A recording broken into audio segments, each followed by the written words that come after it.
In 1850, a black woman walked into a ballroom on the arm of the man who freed her.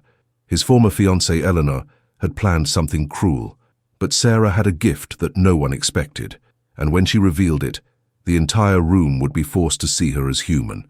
Sarah's fingers moved across the piano keys. She had maybe 10 minutes before Miss Catherine's lesson began, but the door opened behind her. Sarah's hands froze. "Don't stop." The voice was male, young, unfamiliar. "Please." She turned slowly. William Harper stood 3 feet away, the master's eldest son, home from university. Now he was a man with curious eyes. "I can't, sir. I shouldn't be here." "You play beautifully. How long have you been learning?" "I haven't been learning, sir. I heard the music and I remembered it." "You remembered it?" William's eyebrows rose. "All of it? Just from hearing?" "Play something else. Please. I want to hear." Her hands shook as she returned to the keys. The notes filled the room, and for a moment Sarah forgot where she was. "That's remarkable. You have a gift." "Gifts don't belong to people like me, sir." The front door slammed. Eleanor Whitmore swept into the parlor, her eyes bright with opportunity. "William, you're home." Then her gaze found Sarah at the piano. "What is this?" Sarah stood fast, head down, invisible again. "Your slave was playing your sister's piano," Eleanor said. "In the parlor. Alone." "She wasn't alone. I asked her to play." "She shouldn't know how to play." Eleanor moved between them. "This girl needs to learn her place." Sarah's stomach turned to ice. Eleanor was building a story that led to the whipping post.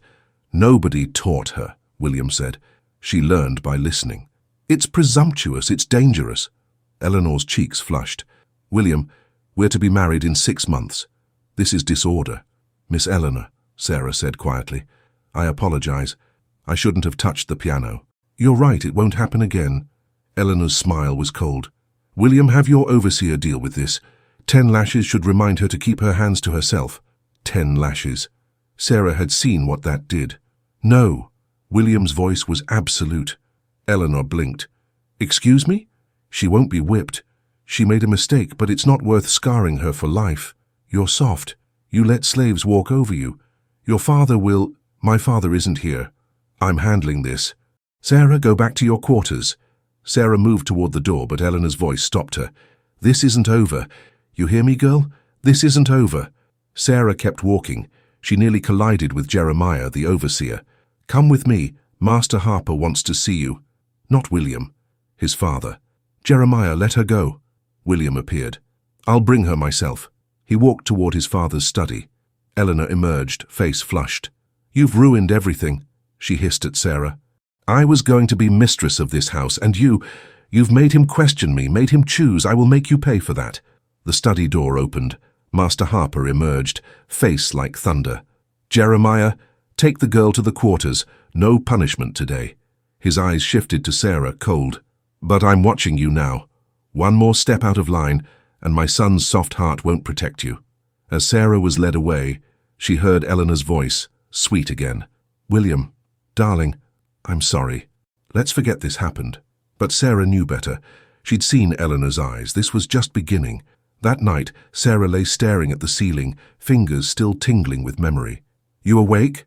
Martha's voice came from the next pallet. "Yes." "That Harper boy is trouble for you. He protected me. He noticed you. That's worse. Men like him see us as things, never equals." Martha's voice softened. "Your mother believed a master's son once. You know how that ended." Sarah did know. Her mother had trusted, loved, believed. Then she'd been sold south. "I won't be like her," Sarah whispered. "Then forget about that piano. Keep your head down and survive." But as Sarah closed eyes, she heard the music again, felt the keys, remembered William saying, "You have a gift," like he meant it. Sarah's hands curled into fists. She had a brother too, Samuel, 16, working the cotton fields, dreams that got slaves killed. She wondered which would destroy her first, hope or despair. 3 days passed without incident. Sarah kept her head down, her hands busy with sewing and washing, her eyes on the floor. She didn't go near the parlor. She didn't think about the piano. She barely breathed when Eleanor visited, which she did often now, always finding reasons to walk through the house, always glancing at Sarah with that cold smile. On the 4th day, William found her in the kitchen garden, harvesting vegetables for dinner. "Sarah," He kept his distance, respecting the space that propriety demanded. "I need to talk to you." She looked up, shading her eyes against the afternoon sun. "Yes, sir?" "Not here. Tonight, after dinner, when my father retires. Meet me in the library. I'll leave the door unlocked." Her stomach dropped. "Sir, I don't think—" "Please." The word came out strained. "I need to explain something. It's important." He walked away before she could refuse. Sarah's hands shook as she pulled carrots from the soil. Martha found her an hour later, noticed her distress immediately. "What now?" "He wants me to meet him tonight." "In the library?" "Absolutely not." Martha's voice was sharp. "Sarah, you can't. If anyone sees—" "He said it's important." "It's always important to them, right up until it ruins your life." Martha grabbed Sarah's shoulders, forcing eye contact. "Listen to me. These white men, they think they're being kind. They think they're different. But the moment you're alone with him in a dark room, everything changes. You become property he can use however he wants. I don't think he's like that. You don't know what he's like." Martha's eyes filled with something close to fear. "Promise me you won't go." Sarah wanted to promise. She wanted to be smart and safe and invisible like Martha taught her. But something in William's voice had sounded desperate, almost frightened. And against every survival instinct she possessed, Sarah wanted to know why. "I'll be careful," she whispered. Martha let her go, disappointment written across her face. "Your mother said the same thing." That night, Sarah waited until the house went quiet. She slipped through the dark hallways like a ghost, her heart hammering. The library door was unlocked as promised. She pushed it open slowly. William stood by the window, still dressed, his shoulders tense. He turned when she entered. "Thank you for coming. I know this is—" He stopped, searching for words. "I know this is inappropriate, but I needed to tell you in private." "Tell me what, sir?" "That I'm sorry. For Eleanor. For the situation. For all of it." William crossed the room, stopping several feet away. "And to warn you, Eleanor has been talking to my father. She's convinced him that you're a disruption, a bad influence on the other slaves." Sarah's breath caught. "What does that mean?" "It means he's considering selling you south to a plantation in Mississippi where they need house slaves." William's voice was tight. "Eleanor suggested it. She convinced him it would solve everything." The room tilted. Mississippi meant cotton fields, brutal overseers, working until you dropped dead. It meant never seeing Samuel again, never seeing anything familiar again. "When?" The word barely came out. 2 weeks, maybe 3. William ran his hand through his hair. "I've been trying to talk him out of it, but Eleanor is very persuasive. She's made it a test of our marriage. Her or you." "Then choose her," Sarah heard herself say. "Sir, you barely know me. Your marriage, your family, your future, that matters. I'm just—" "Don't." William's voice cracked. "Don't say you're just a slave. You're not. You're a person with a gift, with dreams, with—" He stopped, his face flushing. "I've been thinking about what happened in the parlor, about the music, about how wrong this all is. Sir, you need to stop." Fear wrapped around Sarah's throat. This was dangerous territory. "You can't think like that. Not about me, not about any of this." "Why not?" "Because thinking doesn't change anything." The words burst out of her. "I'm still property. You're still my master's son. Eleanor is still going to be your wife, and I'm still going to be sold south, and thinking about how wrong it is won't save me." Silence fell between them. William stared at her, and Sarah realized she'd just shouted at a white man. She'd just told him what to think. She'd just broken every rule of survival she'd ever learned. "You're right," William said finally. "Thinking won't save you, but action might." "What action?" "You can't stop your father. You can't break your engagement. Eleanor has you trapped." "Not necessarily." William moved closer, his voice dropping. "My father gave me authority over the household slaves last year when I returned from university. Technically, I can decide who stays and who goes. He's never overruled me before. He will this time for Eleanor. Maybe. But there's another option." William's eyes met hers. "I could free you, give you papers, send you north." The words hung in the air between them like impossible things. Freedom, papers, north. "Why?" Sarah whispered. "Why would you do that?" "Because it's right. Because you deserve—" "Please, don't tell me what I deserve." Sarah felt something crack inside her chest. "You want to know what I deserve? I deserve to have grown up with my mother. I deserve to not live in fear every day. I deserve to have my music and my dreams and my own life.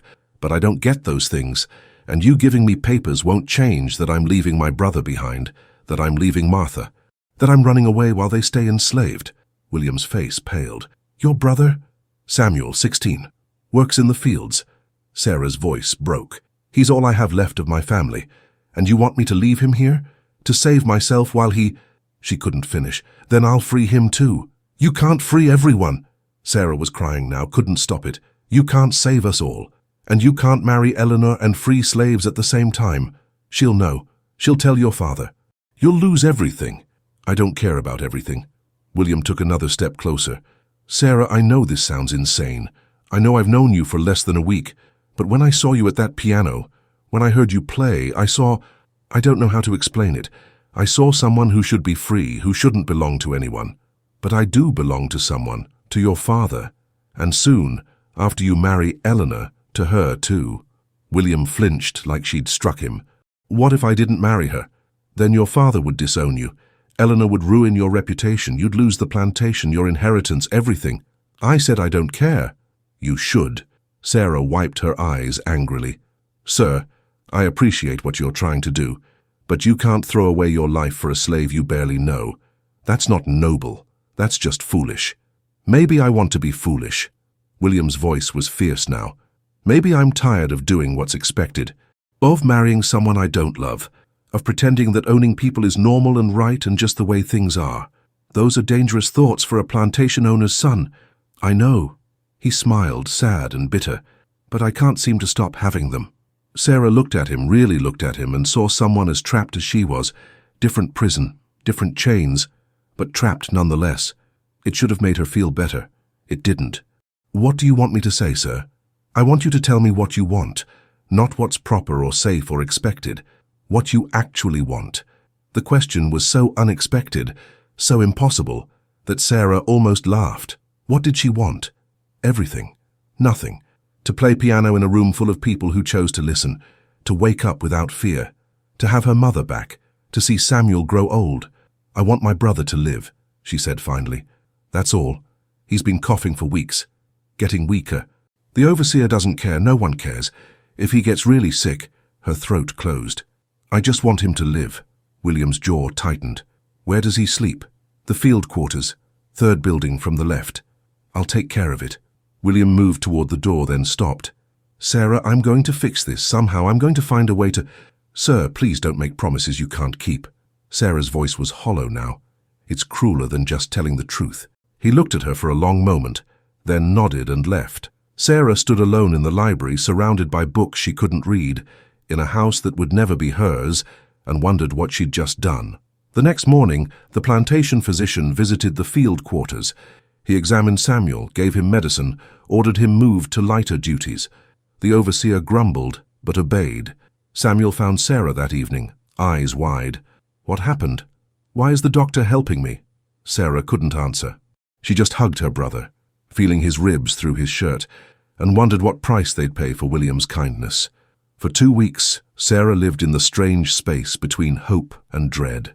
Samuel grew stronger, the medicine working, his cough fading. William nodded to her when they passed, but said nothing more. Eleanor visited daily, her eyes sharp, watching everything. Then the announcement came.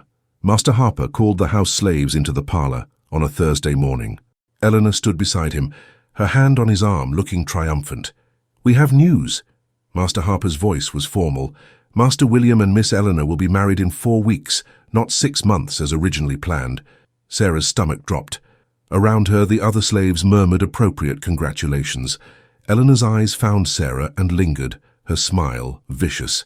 "There will be much to prepare," Eleanor said sweetly. "We'll need to restructure the household staff. Some slaves will be reassigned. Some may be sold to help pay for the wedding expenses." The threat was clear. Sarah kept her face blank, but her hands trembled. After the announcement, Sarah escaped to the kitchen. Martha found her there an hour later. "I heard, 4 weeks. He's trapped." Sarah stared at her hands.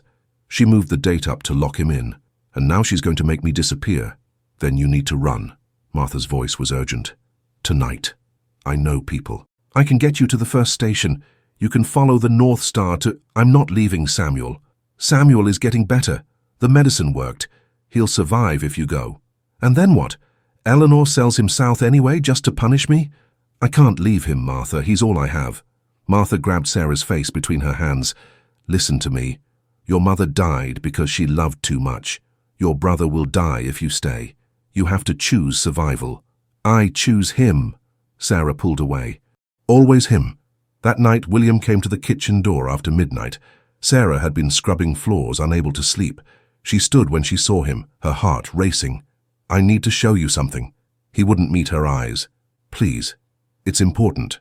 She followed him through the dark house to his father's study. William lit a single candle, then pulled papers from a locked drawer.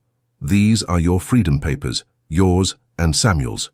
He spread them on the desk. I had a lawyer draw them up. They're legal, binding.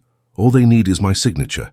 Sarah stared at the documents, her name written in careful script, Samuel's name below it, words like manumission and freedom and emancipated. You made these before you knew about the wedding, she whispered. Yes. Your father didn't approve them. No. If you sign these now, Eleanor will find out. She'll tell everyone you're freeing slaves right before your wedding. Your father will disown you. I know. William, she used his name without thinking. No sir, no master, just his name. You can't do this. I have to. He picked up the pen, dipped it in ink. I can't marry her knowing your property. I can't live with that. So you'll lose everything instead. Sarah's voice rose. Your home, your family, your future. I'll have my conscience. He positioned the pen over the first signature line. That's worth more.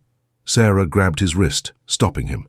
They froze, her dark fingers against his pale skin, both of them breathing hard. If you sign those papers, Eleanor will make sure you're ruined. She has a senator for a father. She has power. She'll destroy you. Let her. And then what? You think you can survive with no money, no connections, no family? Sarah's voice cracked. You think I want to be free knowing you sacrificed everything? It's not about what you want. William's eyes were fierce. It's about what's right. Right? Sarah laughed, bitter. Nothing about this world is right. We don't get to choose right. We get to survive. Then let me help you survive, as a free woman, with your brother safe, by destroying yourself. They stared at each other, his wrist still in her hand, the unsigned papers between them. Sarah realized she was crying again. When had she become someone who cried so much? Please don't sign them, she whispered. Please, marry Eleanor. Keep your life. Samuel and I will figure something out. We always do. You shouldn't have to just figure it out. William's voice was raw. You should have choices. Real ones. In what world? The words burst out of her. In what world do people like me get choices? You want to give me freedom? Fine, sign the papers. Give me my precious freedom. And then watch as I'm hunted down by slave catchers because I'm a black woman traveling alone in the South. Watch as Samuel and I starve because we have no skills, no education, no way to earn a living. Watch as... Stop. William pulled his hand free. Just stop. No. You need to hear this. Sarah's voice was shaking. Your guilt doesn't help us. Your sacrifice doesn't change the fact that this world is built to crush people like me. You want to feel better? You want to be the good master who frees his slaves? Fine. But don't pretend you're doing it for me. You're doing it so you can sleep at night. The silence that followed was crushing. William stared at the papers, his face pale. You're right, he said finally. You're absolutely right. I am doing this for me. Because I can't stand myself if I don't. Because every time I look at you, I see... He stopped. I see someone who should be free, and I hate that I'm the one keeping you enslaved. So you want to free me to ease your conscience? Yes, maybe. I don't know. He slumped into a chair. Sarah, I don't know what I'm doing. I just know I can't marry Eleanor in 4 weeks and watch her sell you south. I can't do that. Sarah sank into the chair opposite him. They sat in the candlelight, the unsigned papers between them, and for the first time since this started, neither of them spoke. The silence stretched, full of everything they couldn't say. Finally, William looked up. What if there was another way? There isn't. What if I married Eleanor, but before I did, I transferred ownership of you and Samuel to myself? Not freedom, just a transfer. Then, after the wedding, after things settled down, I could gradually work toward freeing you, quietly, without making it a statement. Sarah wanted to laugh at the foolishness of it. She wanted to cry at the kindness of it. Instead, she just felt tired. Eleanor would still find a way to hurt us. Then I'll protect you. For how long? A year? 5? Until she finally wears you down or finds the right moment or gets pregnant and demands you sell us to prove your loyalty to her?" William didn't answer. He couldn't, because they both knew Sarah was right. "I'm going to marry her," he said finally. "I have to. My father's health is failing and the plantation needs the connection to Eleanor's family. But Sarah, I promise you, I will find a way to free you both. Somehow. I will make this right." "Don't promise me that," Sarah said softly. "Hope is cruel to people like me. Just keep Samuel safe. That's all I ask. Let him live and get strong, and maybe someday have a chance. I can endure anything if I know he's safe." William nodded slowly. He folded the unsigned freedom papers and put them back in the drawer, locking it. Then he looked at Sarah, and the expression on his face made her chest hurt. "I'm sorry," he whispered. "I know," she whispered back. He left first, slipping into the darkness of the house. Sarah sat alone in the study for a long time, staring at the locked drawer, thinking about freedom that stayed trapped in paper and promises that couldn't survive the real world. When she finally returned to her quarters, Martha was awake, waiting. "Well?" "Nothing changed," Sarah said. "Everything stays the same." Martha nodded like she'd expected nothing different. "Then we survive it. That's what we do." But as Sarah lay down to sleep, she wondered how much more surviving she had left in her. The wedding was a spectacle. Eleanor wore white silk and diamonds. William wore his father's suit and a smile that didn't reach his eyes. Sarah served punch to the guests and tried not to exist. Eleanor became mistress of Harper Plantation, and Sarah learned what power looked like when it wore a wedding ring. It started small. Sarah's sewing room was reassigned. She was moved to laundry duty, harder work, less visible. Samuel was shifted back to the fields, heavier labor, despite his lingering weakness. Eleanor's cruelty was precise, calculated, designed to avoid William's notice, but William noticed anyway. 6 months into the marriage, he began visiting the field quarters at night, checking on Samuel personally. He reassigned Sarah back to the house, putting her in charge of the linen closets where Eleanor couldn't constantly supervise. Small rebellions, tiny acts of defiance. Eleanor's fury was quiet but absolute. "Your husband has an inappropriate attachment to that slave girl," Eleanor told Master Harper one afternoon. Sarah overheard from the hallway. "It's causing talk among the other slaves. It's causing problems." "William has always been soft-hearted," Master Harper replied. "He'll grow out of it." "Will he? Because I'm beginning to wonder if there's more to his interest than compassion." "Eleanor, you're my daughter-in-law now. Don't make accusations you can't prove." But the seed was planted. Sarah felt it growing, poisoning everything. William's kindness was being twisted into something ugly. His attempts to help were becoming weapons used against him. One night, Sarah found William in the library again. She'd learned to move through the house invisibly, learned which floorboards creaked and which shadows ran deepest. "You need to stop," she said without preamble. William looked up from his book, startled. "Stop what?"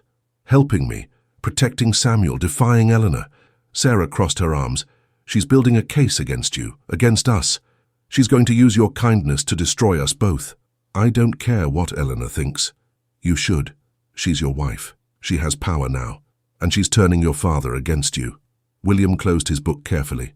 "So you want me to just let her abuse you? Let her work Samuel to death, pretend I don't see what's happening?" "Yes, that's exactly what I want." "I can't do that. Then we're both doomed." Sarah moved closer, lowering her voice. "William, listen to me. I know what she's doing. She's waiting for you to go too far, to do something so obviously inappropriate that your father has no choice but to side with her, and then she'll demand we be sold, both of us, as far away as possible. I won't let that happen." "You can't stop it," Sarah's control cracked. "You're not all-powerful. You're just a man trapped in a marriage you hate, trying to save people you can't actually save, and every time you try, you make it worse." William stood, his face flushed. "So what do you want me to do, nothing? Just watch while Eleanor slowly tortures you?" "Yes, watch and do nothing and stay safe, because if you fall, we fall harder." Sarah's eyes filled with tears she refused to shed. "Please, I'm begging you, stop trying to be my savior." They stared at each other across the library, and Sarah saw the moment something in William's expression shifted, hardened. "What if I could actually save you?" he said quietly. "What if there was a real way out?" "There isn't." There might be. William pulled out the key to his father's desk drawer, the same drawer where the unsigned freedom papers waited. I've been researching. There's a law, a loophole. If a slave owner can prove the slave was brought north of the Mason-Dixon line for an extended period, the slave can petition for freedom in the northern courts. Sarah's breath caught. What are you saying? I'm saying next month I have business in Philadelphia. My father expects me to go. Eleanor won't accompany me because she's afraid of the journey. William's eyes were bright with something dangerous. What if you and Samuel came with me? As my property, completely legal. But once we crossed into Pennsylvania... Stop! Sarah's voice was sharp. Stop right there. Sarah, this could work. We'd have to be careful, but you're talking about running. The words felt heavy. You're talking about taking your father's slaves across state lines and helping us escape. That's not a loophole, that's theft. They're not things to be stolen. You're people. The law doesn't agree with you. Sarah's mind raced. If you did this, if you got caught, you'd be arrested. Charged with slave stealing. Your family would disown you completely. Eleanor would finally have an excuse to end this farce of a marriage. William's voice was bitter. Maybe that's what I want. At the cost of your freedom? Your life? My life is already gone. I'm married to a woman I can't stand. I run a plantation that profits from human misery. I watch people I care about suffer, and I do nothing. What kind of life is that? Sarah wanted to argue, wanted to list all the reasons this plan was insane, but a small traitorous part of her was already imagining it. Freedom, real freedom. Samuel safe, both of them north of the line that divided slavery from freedom.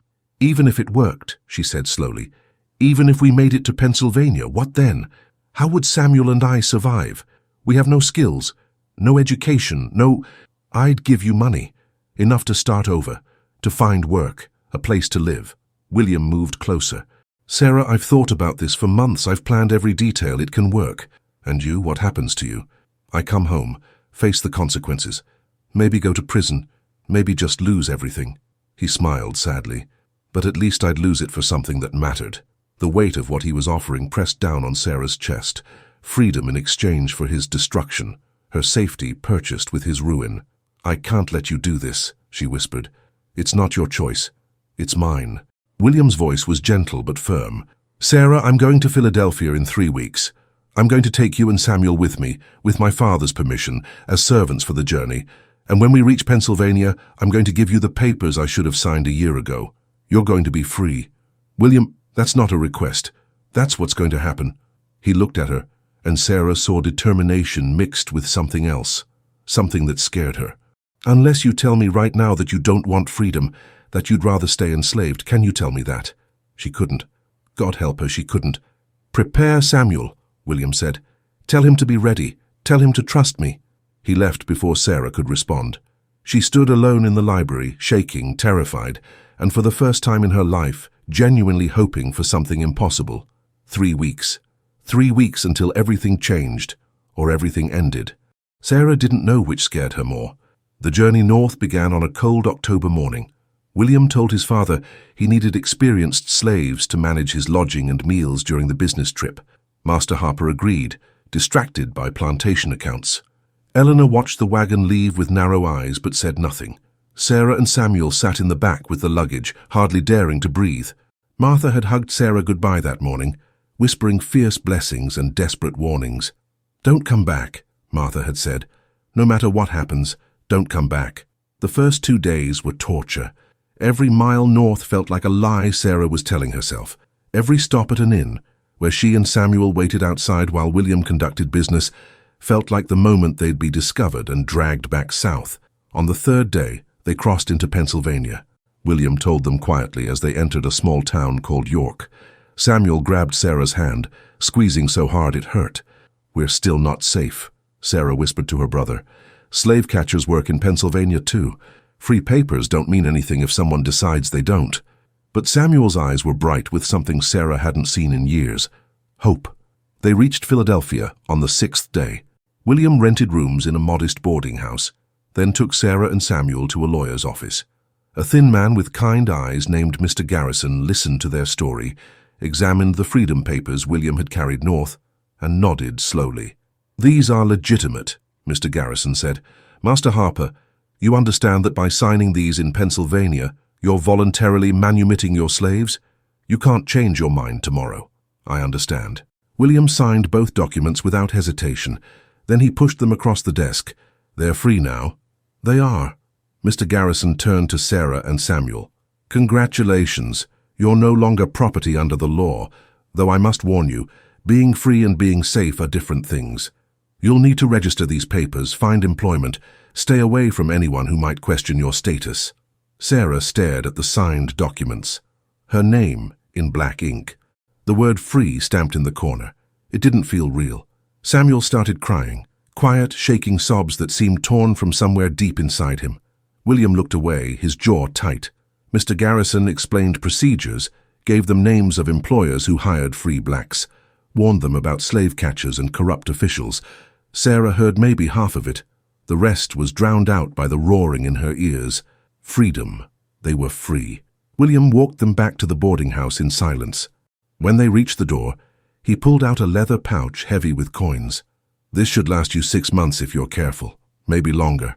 His voice was carefully neutral. Mr. Garrison has connections. He'll help you find work.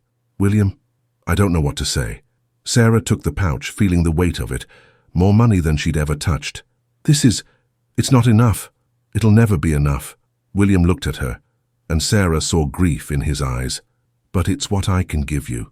What happens to you now? I go home, tell my father what I did, face whatever comes. William smiled, but it was broken. Don't worry about me. Just be free, really free. That's enough. When do you leave? Samuel asked, his voice still rough from crying. Tomorrow morning early. William looked between them. I need to go before I lose my nerve. Before... He stopped. Take care of each other. He turned to leave. Sarah grabbed his arm without thinking. Wait. The word came out strangled. We can't just... You're leaving tomorrow and we're never going to see you again. That's how this works. William's expression was carefully blank. You're free. I'm not your master anymore. We're nothing to each other now. That's not true. Sarah's voice cracked. William, you gave up everything for us. You're going home to face prison or disownment or worse, and you're acting like it doesn't matter. It doesn't. Not compared to this. He pulled his arm free gently. Sarah, please. Let me go. Let this be enough. But it wasn't enough. Nothing about this felt right. Sarah had spent a year dreaming about freedom, and now that she had it, all she could think about was the man who'd traded his life for hers. Come back, she heard herself say. In a year, 2 years. When things calm down, come find us. Please. William shook his head. That wouldn't be fair to you. You need to build a new life, without reminders of what? The person who saved us? Samuel stepped forward. Sir, I mean, William, I don't know how this works now, but my sister's right. You can't just disappear. You're important to us. I'm no one to you. William's voice was firm. I'm the man who held you in slavery for years before I found the courage to let you go, that's all. You're wrong, Sarah said quietly. You're more than that. She stopped, unable to find words for what he was. Friend felt wrong. Savior felt too simple. He was something she didn't have a name for. Just promise you'll come back. Someday. William looked at her for a long time. Sarah saw him wrestling with something, saw the moment he lost. If I survive what's coming, he said finally, if my father doesn't kill me and Eleanor doesn't have me arrested and I somehow make it through, then yes, I'll come back, I'll find you. Promise. I promise. He said it like a vow, like something sacred. Then he walked away. Sarah and Samuel stood in the street, watching him disappear around the corner. 2 newly freed slaves holding freedom papers and a pouch of coins, and no idea what came next. What do we do now? Samuel whispered. Sarah didn't have an answer, so she just took her brother's hand and led him inside, into the first night of their freedom, and tried not to think about the fact that it felt like grief. 2 years passed like a dream Sarah couldn't quite wake from. She and Samuel found work in a textile mill. Hard labor, but paid labor. Their own labor. They rented a small room in a boarding house run by a free black woman named Ruth, who asked no questions and charged fair rent. Samuel grew strong again. His cough disappeared. He learned to read and write at the night classes offered by the church. He talked about someday learning a trade, Becoming a carpenter, maybe, building things with his hands. Sarah sewed at night for extra money. Her needlework was exceptional and word spread. She started getting commissions from wealthy families, making dresses and alterations. The music in her hands found expression in fabric and thread. They were free. They were safe. They were building a life. So why did Sarah feel like she was waiting for something? The letter came on a Tuesday morning in November. Ruth brought it up to their room, her expression curious. "Mail for you, from Virginia." Sarah's hands shook as she opened it. The handwriting was masculine, precise. "Sarah, I survived. Barely, but I survived. My father disowned me. Eleanor divorced me, citing abandonment of duty. I lost the plantation, my inheritance, everything. I spent 6 months in jail for slave theft, though the charges were eventually reduced due to lack of evidence. Apparently, Mr. Garrison is very good at making paperwork disappear. I've been living in Richmond, working as a clerk, trying to figure out who I am when I'm not Master Harper's son. It's been difficult, lonely, but also strangely freeing. I'm writing because I made you a promise 2 years ago. I said I'd come back, I'd find you. I'm keeping that promise if you'll allow it. There's a ball in 2 weeks. A ridiculous, ostentatious affair thrown by Eleanor for her engagement to Senator Clayton. She's marrying into even more money and power. She sent me an invitation, which I can only assume was meant as a final insult. I'm thinking about attending. And I'm thinking about bringing a guest. Someone who deserves to walk into that ballroom through the front door. Someone who Eleanor tried to erase, but who survived anyway. Would you come with me, Sarah? Would you let me keep my promise? Yours, William. Sarah read the letter 3 times. Samuel read it over her shoulder, his eyes widening. He wants you to go to a ball? In Virginia? With his ex-wife and all the people who probably tried to destroy him? Samuel shook his head. That's insane. I know. You'd be walking into a room full of people who think you should still be property, who would love nothing more than to see you fail or humiliated or worse. I know. So you're obviously not going. Samuel waited. Right? You're not going. Sarah stared at the letter. She thought about Eleanor's cruel smile, about the way she'd made Sarah feel small and powerless. She thought about William, who'd lost everything to give her freedom, now living as a clerk in a city that probably despised him. I want to go, she heard herself say. Sarah, no, it's too dangerous. Is it? We're free. We have papers. William's not asking me to go back into slavery. He's asking me to go to a party. She looked at her brother. As his equal. Those people will never see you as his equal. Then maybe it's time they started. Sarah folded the letter carefully. Samuel, I've spent 2 years being free, but I've also spent 2 years hiding, working in factories, sewing in corners, staying invisible because I'm afraid. I'm tired of being afraid. Being smart isn't the same as being afraid. Maybe not, but William kept his promise to me. He gave me freedom when it cost him everything. He went to prison for me. He lost his entire life for me. And now he's asking me to help him walk into a room full of people who hate him and show them we both survived. Sarah's voice was steady now. How can I say no to that? Samuel sighed, recognizing the tone. Sarah had made up her mind. Then I'm coming with you. No. Yes. You're my sister. If you're walking into danger, I'm coming too. They argued for an hour, but eventually Sarah gave in. Some battles weren't worth winning. 3 days later, they boarded a train south. Sarah clutched her freedom papers like a talisman. Samuel watched every passenger suspiciously. The journey felt like traveling backward through time, each mile south a mile closer to the life they'd escaped. They met William in a small town called Charlottesville, at an inn that accepted black guests. He looked different, thinner, older, tired around the eyes, but when he saw Sarah, his face transformed. You came. It was barely a whisper. You asked. Sarah smiled despite her nerves. I'm not very good at refusing your invitations. William laughed, a sound that seemed rusty from disuse. He greeted Samuel warmly, then looked between them seriously. You understand what you're doing? Eleanor will make this as difficult as possible. People will stare. They'll whisper. They'll say awful things.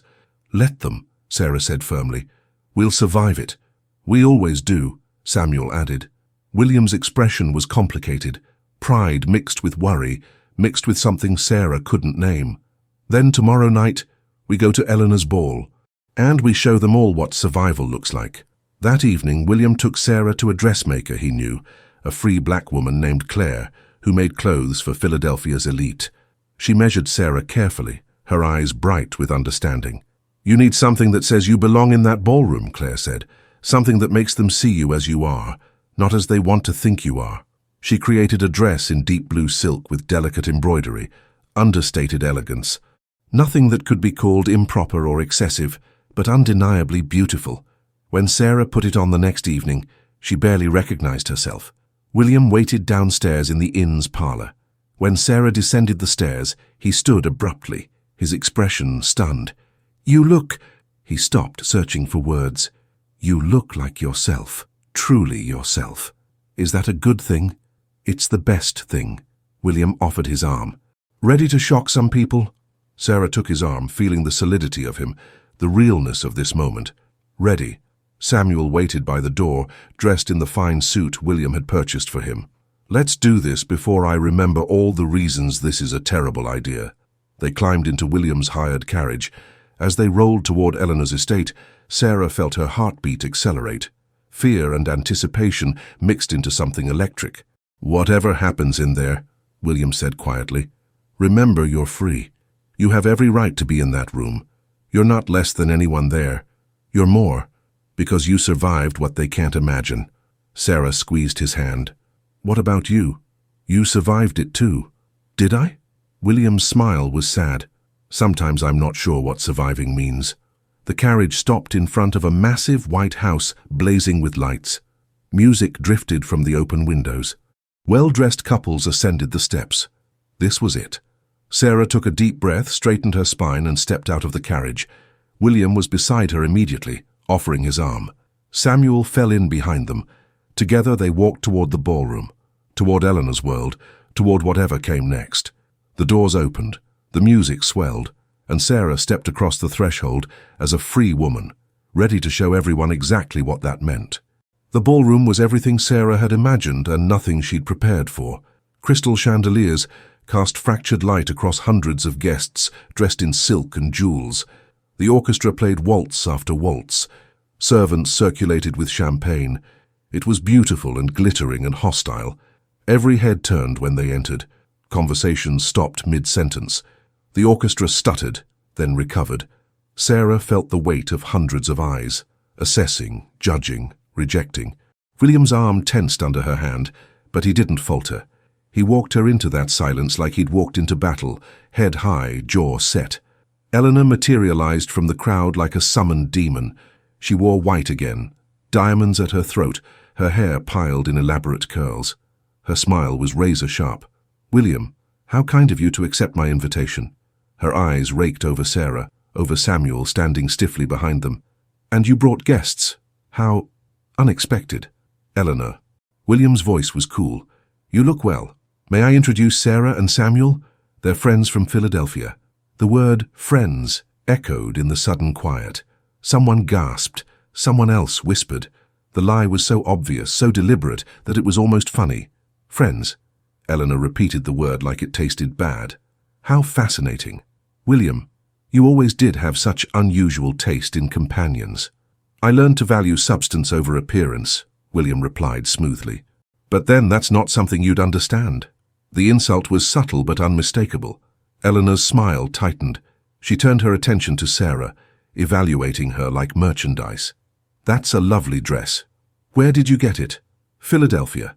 A woman named Claire made it." Sarah met Eleanor's eyes directly. "She designs for society families up north." "How charming. And what do you do in Philadelphia, Miss Sarah?" The title was mocking, barely respectful. "I'm a seamstress." "I work with textiles, make alterations, create custom pieces." "A seamstress? How industrious." Eleanor's eyes glittered. "And before you moved to Philadelphia, where did you work then?" The question was a trap. They both knew it. Sarah felt William tense beside her. "I worked in Virginia," Sarah said evenly, "in domestic service. But I moved north 2 years ago seeking better opportunities." "Seeking opportunities." Eleanor's smile was vicious now. "Is that what we're calling it? How interesting. Tell me, did these opportunities involve leaving your previous employer rather suddenly, perhaps without proper notice?"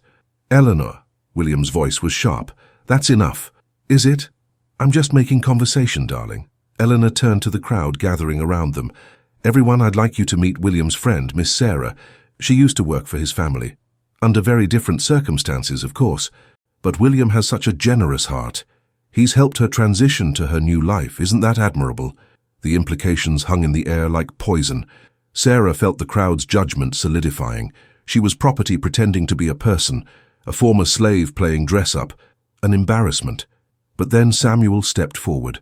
Her younger brother who'd survived the fields, and the sickness, and the journey north, who'd learned to read and write and dream.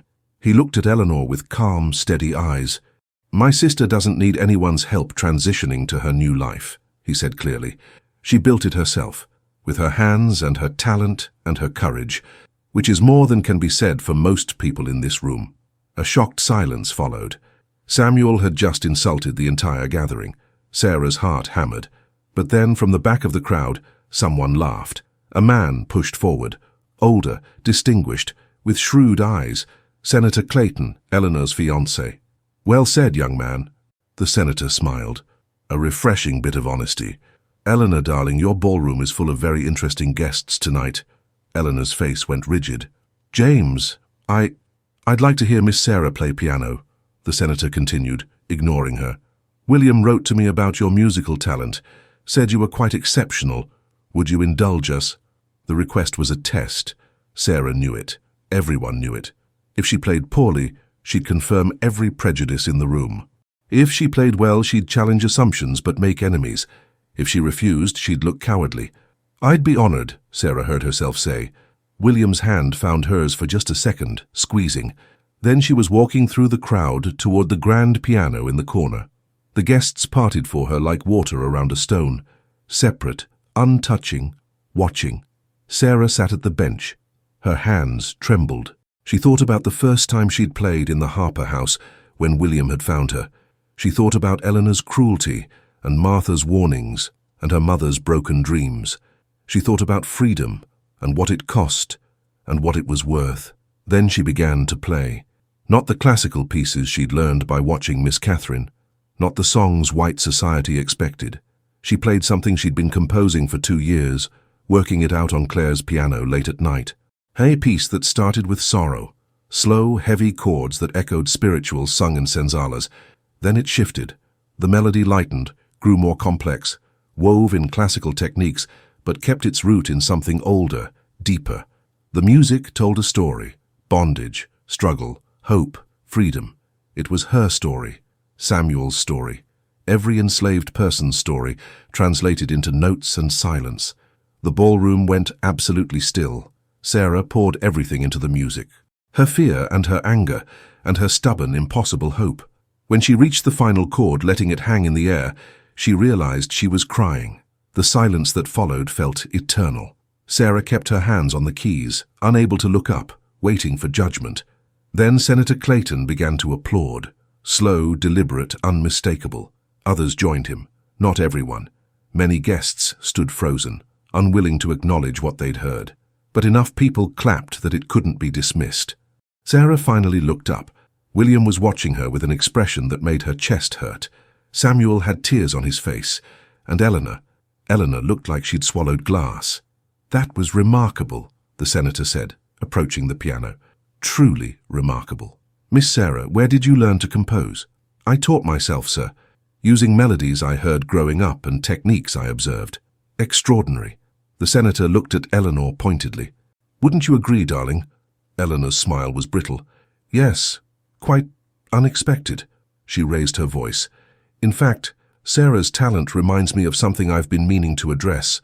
You see, when she worked for William's family years ago, she had access to many valuable items. Some of those items went missing. She paused for effect. I've always wondered what happened to them. The room went cold. Sarah understood immediately. Eleanor was accusing her of theft. That's a lie, William said sharply. Is it? I have witnesses. Several of the house slaves from that time reported seeing her with pieces that didn't belong to her. A silver hairbrush, a pair of pearl earrings, small things, easy to hide. Coerced testimony is worthless, William shot back. You threatened those people into saying what you wanted. Did I? Or did Sarah simply take what she wanted and leave before anyone could stop her?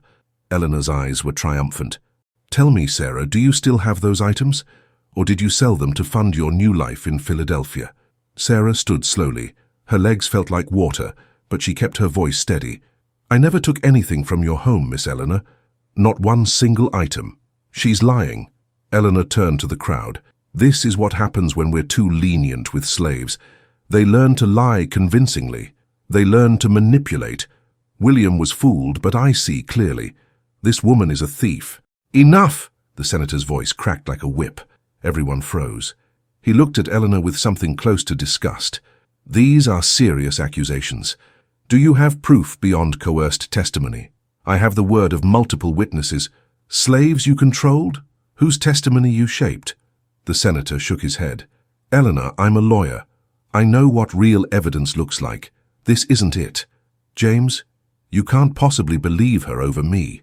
I believe, the senator said slowly, that you're threatened by this woman, that her freedom and talent and dignity make you uncomfortable, so you're trying to destroy her the only way you know how, with lies and accusations and social power. Eleanor's face drained of color. How dare you? How dare I what? See the truth? The senator looked around the ballroom. Everyone here knows what's happening. A free black woman walked into your party as William's equal. You can't stand it. So you're trying to put her back in her place. It's cruel and it's beneath you. She's a former slave. She should be grateful she's even alive. She's a free woman with legal papers and undeniable talent. And you're embarrassing yourself. The senator turned to Sarah.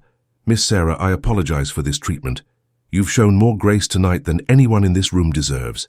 Then he looked at Eleanor, and his expression was ice. I'm afraid I can't marry someone capable of such petty cruelty. Consider our engagement ended. The gasps that followed were genuine. Eleanor staggered, her face sheet white.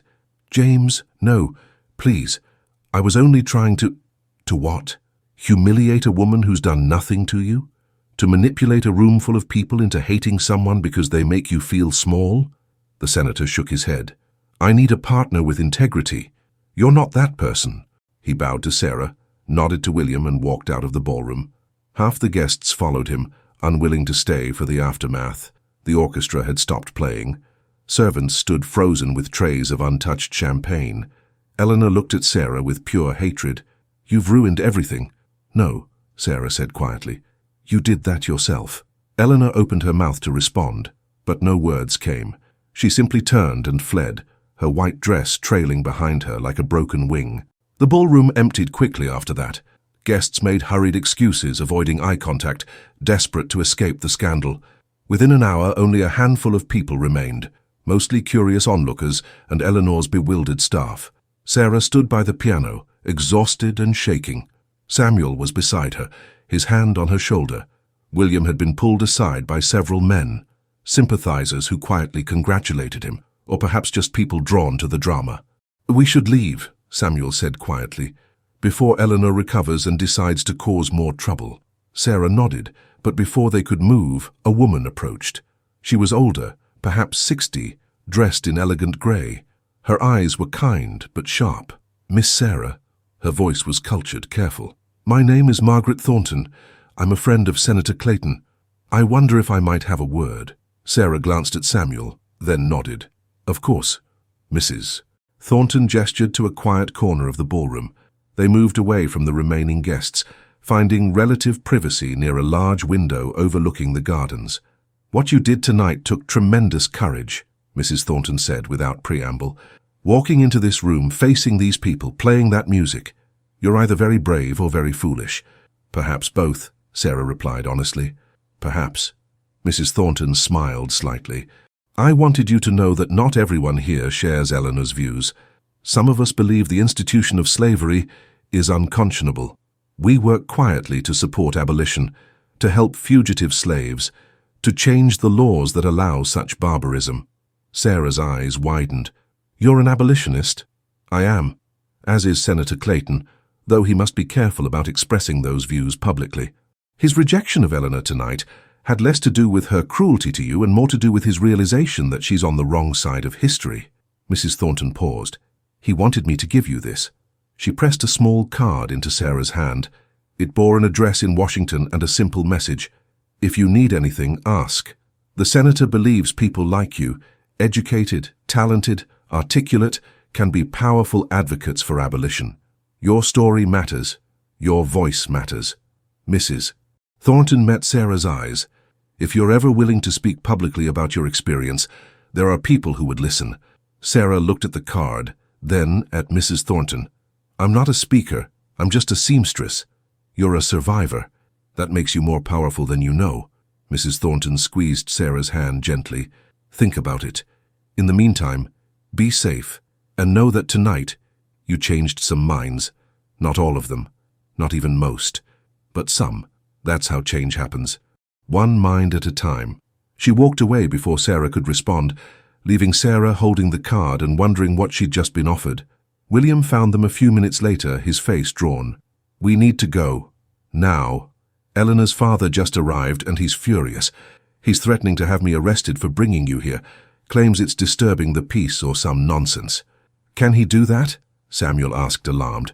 Probably not legally, but he has enough influence to make our lives difficult. William looked at Sarah. I'm sorry, I thought we could have one evening where you were treated as an equal. I should have known Eleanor would ruin it. She didn't ruin it, Sarah said firmly. She exposed herself. That's different. William's expression softened. Still, we should leave before this gets worse. They collected their things and headed for the door. As they passed through the entrance hall, they encountered Eleanor standing on the grand staircase, her father beside her. Judge Whitmore was a large man with a face like weathered leather, and his eyes promised violence. Harper! He descended the stairs heavily. You've got nerve showing your face here, bringing a nigger woman into polite society, embarrassing my daughter. You should be horsewhipped. William's jaw tightened, but he didn't respond. He simply steered Sarah toward the exit.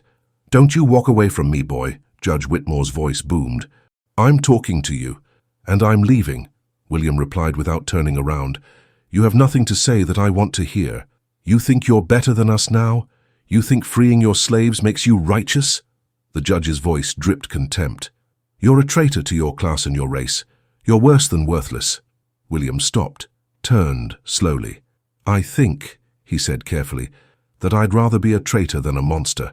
I'd rather lose everything than own people. I'd rather be worthless in your eyes than valuable in a system built on human misery. Judge Whitmore's face went purple. Get out! Get out of this house and never come back, and take your black whore with you. Samuel lunged forward, but Sarah caught his arm. Don't. He's not worth it. William's eyes were cold. You're right, Sarah. He's not. They walked out into the night. Behind them, Judge Whitmore's curses echoed. Eleanor's sobbing drifted from somewhere inside the house. But they didn't look back.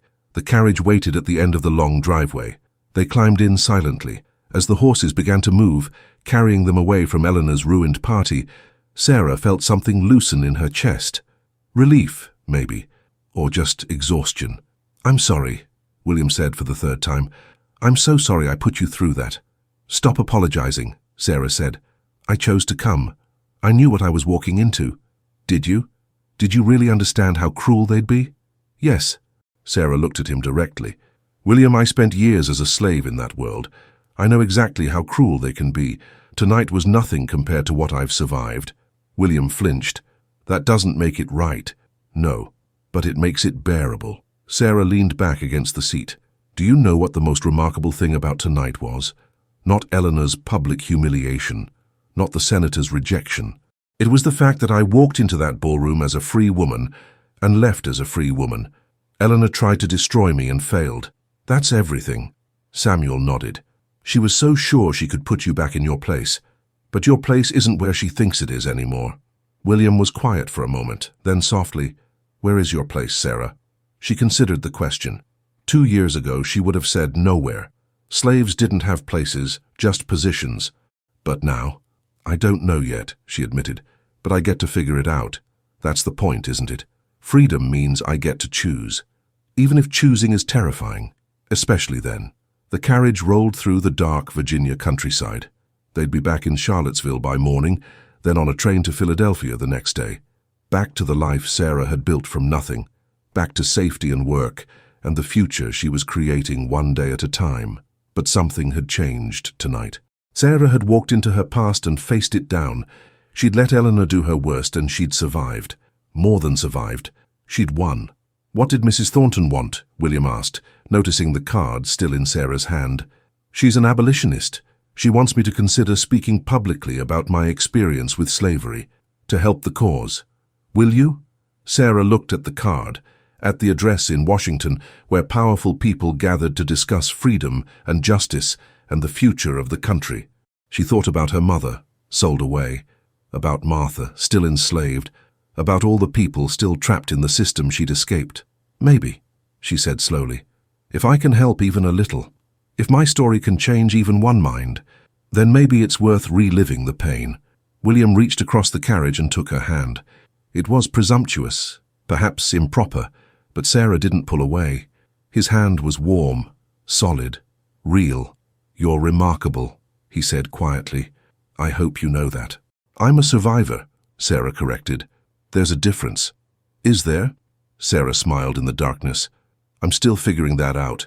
They rode in silence after that, 3 people returning from a battle they'd somehow won. Outside, the Virginia night pressed close, full of danger and memory and the long road home. But inside the carriage there was warmth, there was safety, there was the quiet understanding that they'd faced the worst, and it hadn't broken them. That had to count for something. They reached Philadelphia 4 days later. The return journey felt longer than the trip south, weighted with everything that had happened.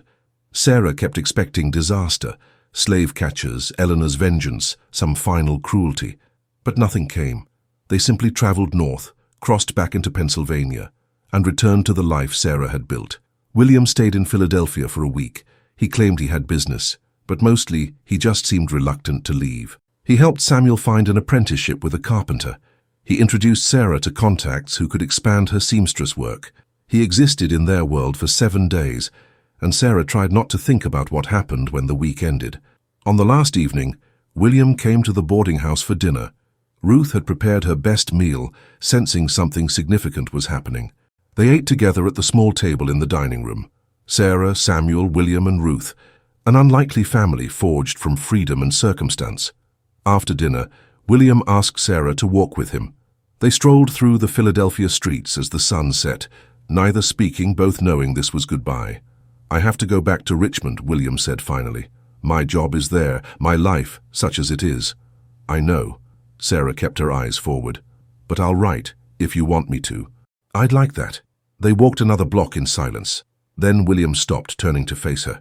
"Sarah, I need to say something, and I need you to let me finish before you respond. Can you do that?" She nodded, nervous. "When I freed you 2 years ago, I told myself I was doing the right thing, correcting an injustice, making amends for my family's sins, and that was all true. But it wasn't the whole truth." William took a breath. "The whole truth is that I freed you because I couldn't stand owning you. Not because ownership is wrong, which it is, but because it was you. Sarah, He stopped, searching for words. "I've never felt about anyone the way I feel about you. Not Eleanor, not anyone. And I know that sounds insane. I know we barely know each other in many ways. I know the circumstances of how we met make any relationship between us complicated and possibly impossible.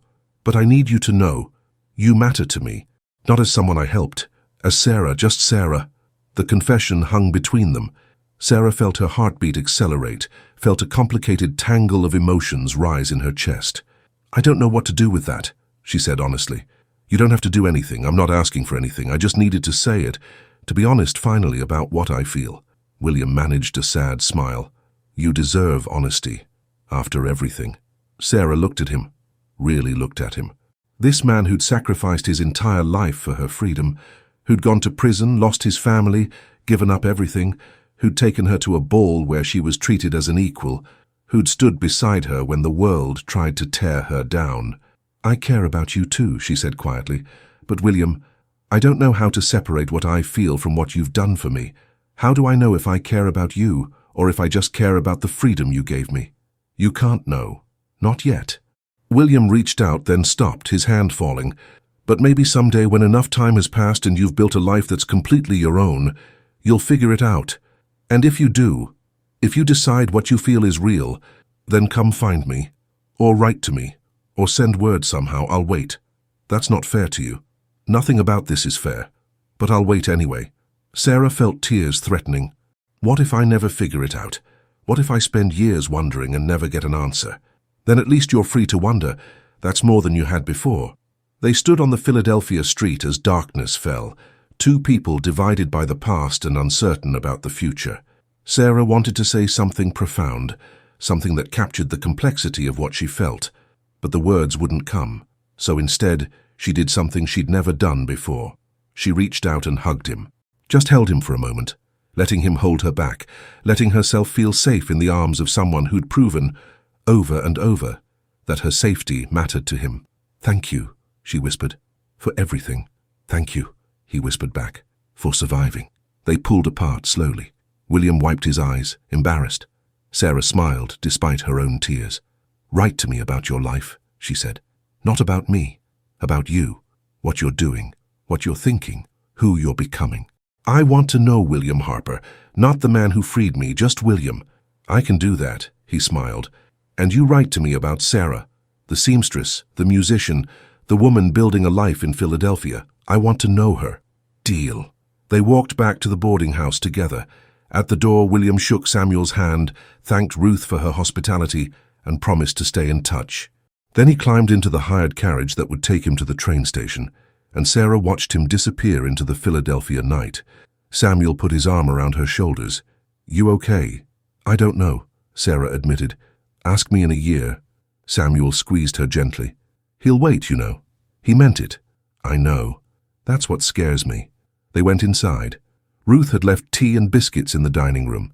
Sarah and Samuel sat together drinking tea, neither speaking. The silence was comfortable, familiar. They'd survived so much together. They'd survive tonight too. "What are you going to do?" Samuel asked finally. "About William?" "About everything. Mrs. Thornton's offer, the abolition work, this new life we're building." Sarah thought about the question, about the card from Senator Clayton still tucked in her dresser drawer, about the music she'd played at Eleanor's ball, about the fact that she had choices now, real choices, and no idea how to make them. "I'm going to live," she said finally. "Just live.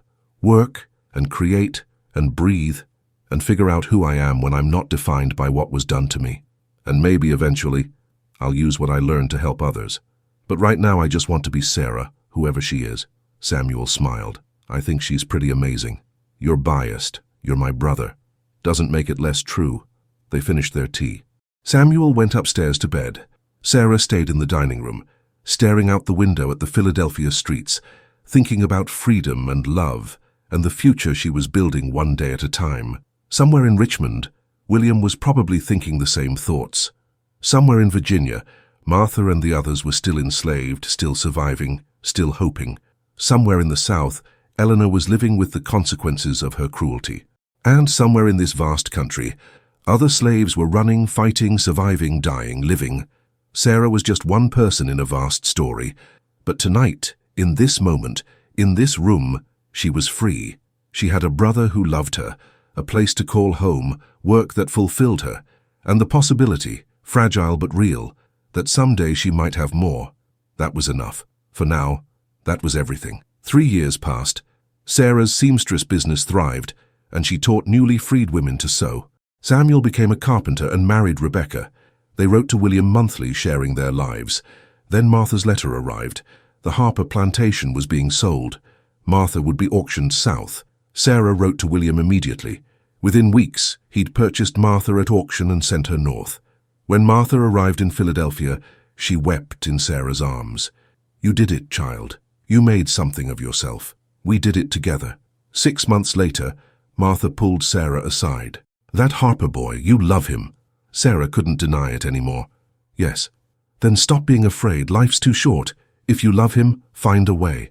Sarah wrote to William, "Come to Philadelphia. Come to stay. Let's figure out what this is between us." His response came quickly. "I've been waiting for you to ask." William arrived on a cold November morning. When Sarah saw him, everything became clear. "I'm here," he said, "for however long you need." "Good, because I'm ready to stop wondering." Together. William found work as a bookkeeper. They courted carefully, aware of the stares.